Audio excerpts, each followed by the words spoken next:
लोकसभा के 5वें चरण के चुनाव संपन्न होने के बाद जो स्थिति निकलकर सामने आती है उसमें एनडीए गठबंधन को इंडिया गठबंधन से थोड़ी सी बढ़त दिखाई देती है। देवेंद्र यादव जो चुनावी गणित के माहिर हैं, उनका भी मानना है कि एनडीए गठबंधन थोड़ा आगे है। 2 चरणों का चुनाव बाकी है जिसमें 114 सीटों का फैसला होना है। यूपी और बिहार में जिस प्रकार से जनता का झुकाव इंडिया गठबंधन की ओर हो रहा है, यही जारी रहा या इसमें अगर कुछ और तेज़ी आ गई तो ये बड़ा बदलाव हो सकता है और कुल मिलाकर इंडिया गठबंधन एनडीए गठबंधन से आगे निकल सकता है। दूसरे जो तमाम तरह के सर्वे आए हैं उसमें भी तमाम सर्वे करने वालों ने बीजेपी को 200 के आसपास रखा है और उनके सहयोगी दलों को 25 से 35 सीट तक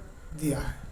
तो इन दोनों को भी जोड़ते हैं तो ऐसा लगता है कि एनडीए गठबंधन बमुश्किल बहुमत हासिल कर सकेगा या बहुमत से थोड़ा पीछे रह जाएगा। जहां तक 400 पार की बात है तो उस 400 पार की हवा की पोल खुल चुकी है और अब बीजेपी को बहुमत जुटाना भी मुश्किल हो रहा है। देखिए देवेंद्र यादव ने आगे क्या।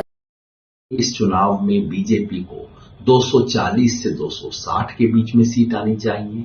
उसके एनडीए सहयोगियों को 35 से 45 के बीच, कांग्रेस 85 से 100 के बीच और उसके इंडिया गठबंधन के बाकी सहयोगियों को 120 से 135 के बीच।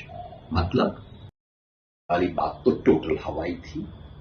300 पार करना भी बीजेपी के लिए नामुमकिन होगा।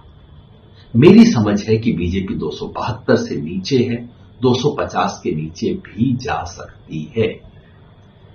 इंडिया अलायंस 205 और 235 के बीच में कहीं है, यानी कि बहुमत से पीछे है, एनडीए से पीछे है।